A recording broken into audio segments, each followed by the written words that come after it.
मणिनगरी unique law classes के YouTube channel पर मैं उर्मिला राठी आपका हार्दिक स्वागत और अभिनंदन करती हूँ। बात कर रहे हैं जेएलओ के सेकंड वीडियो की। फर्स्ट वीडियो मैंने बनाया था कॉन्स्टिट्यूशन के ऊपर कि कैसे कॉन्स्टिट्यूशन पढ़ना है, और साथ ही साथ उसी के अंदर एक वीडियो ऐड किया मैंने जो मैंने पहले बताया था, मतलब लास्ट एग्जाम में बताया था कि कॉन्स्टिट्यूशन से के कौन कौन से आर्टिकल जो है जिनको आपको फोकस करके पढ़ना है, वो सारा डिटेल पढ़ा रखा है।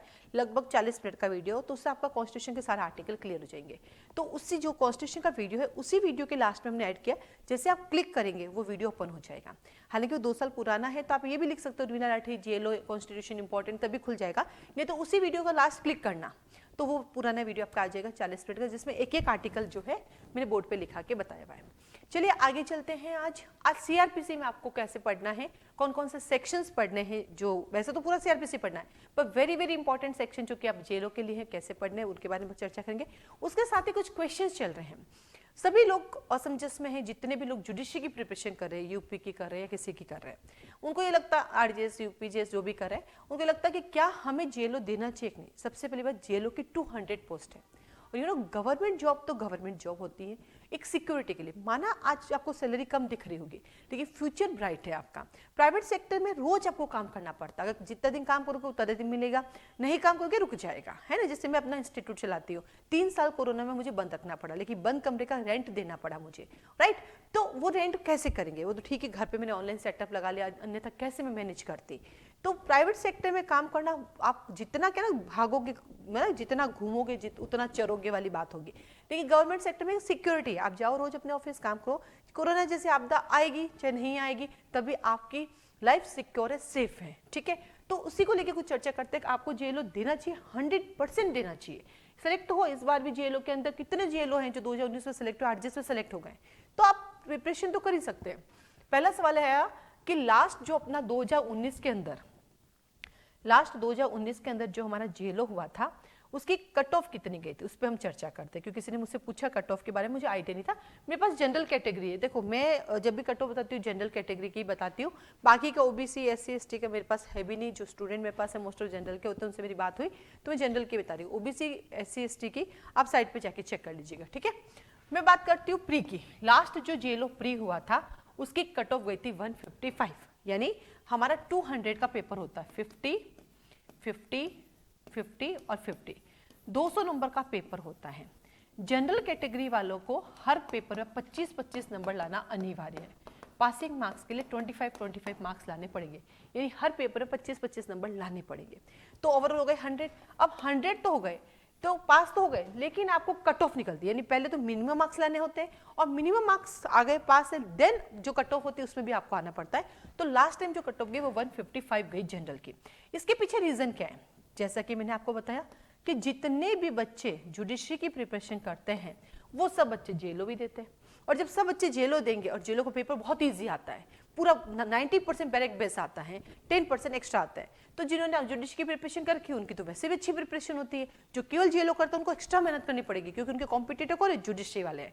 इसलिए प्री की कट ऑफ गई थी 155, और इंटरव्यू की कट ऑफ गई थी 178 समथिंग है ना, 178 समथिंग गई थी, ऊपर 1-2 मार्क्स हो सकते हैं, और 155 जो आपकी इसकी गई।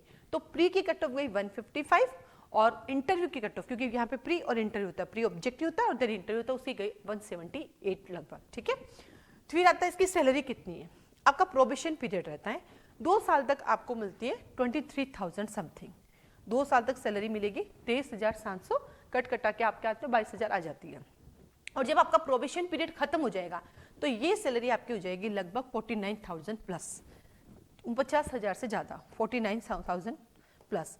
फिर धीरे धीरे देखो वेतन आयोग भी लागू होता है आपके, है ना, तो धीरे धीरे सैलरियाँ बढ़ती हैं, टीए जुड़ता है, डीए जुड़ता है, ऐसे करते करते सैलरियाँ भी आपकी बढ़ती, तो लगभग 50,000 आपके हाथ में मिल ही जाएंगे, बाकी टीए डी है। और वैसे हर साल सैलरी बढ़ती रहती है।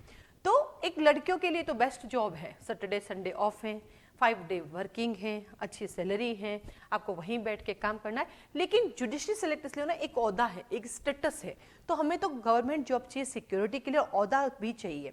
तो आपको अभी जब तक आप जज नहीं बन पा रहे, आपको देना चाहिए। और जीवन में प्रोग्रेस और डेवलपमेंट आदमी को करते रहना चाहिए, एक ही जगह रुकने की जरूरत नहीं, उसको जीवन में आगे बढ़ते रहना चाहिए, ठीक है, तो ये कुछ क्वारीज थी, जितना मुझे पता चला मैंने आपको बता दिया, और भी इसके बारे में कुछ पता चलेगा मैं डेफिनेटली आपको बताऊंगी। चलिए आगे चलते हैं अपन।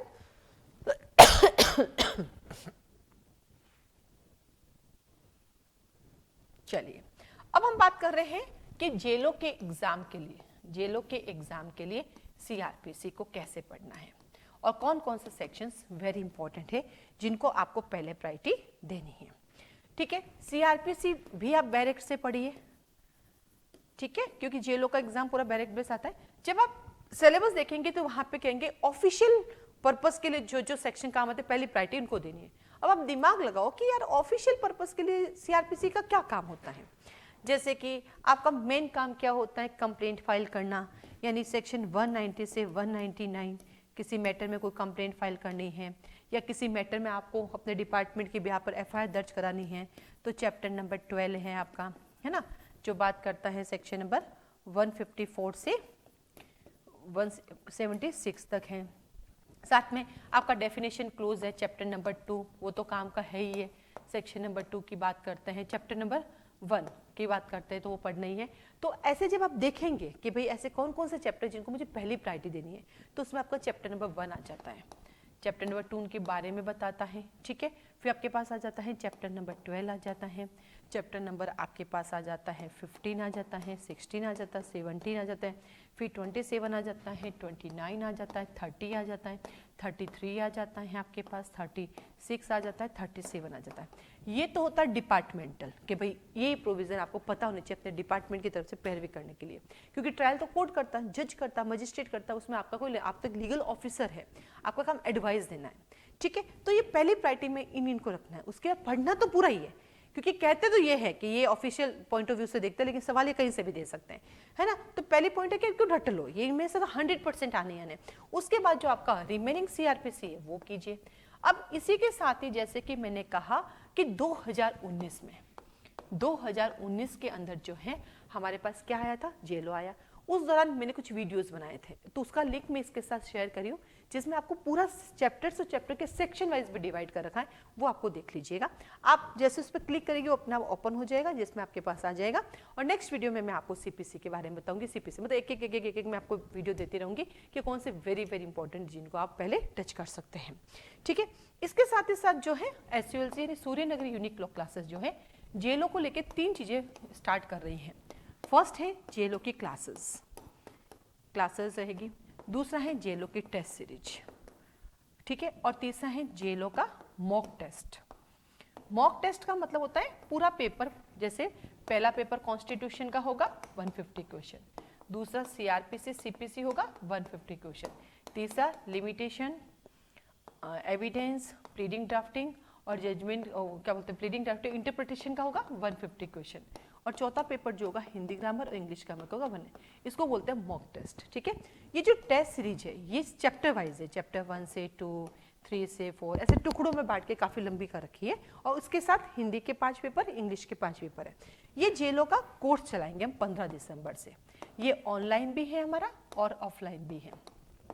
इसका टाइमिंग मॉर्निंग में 7 to 9 है, 7 से 9 है, और ये लाइव क्लासेस है, रिकॉर्डेड नहीं है हमारे पास, नो रिकॉर्डेड नहीं देते हम, पढ़ाएंगे बहुत अच्छे से करेंगे। अब कई बार बच्चे कहते हैं कोर्स का ड्यूरेशन क्या रहेगा, ऐसे हम इसका ड्यूरेशन कैसे बताएं।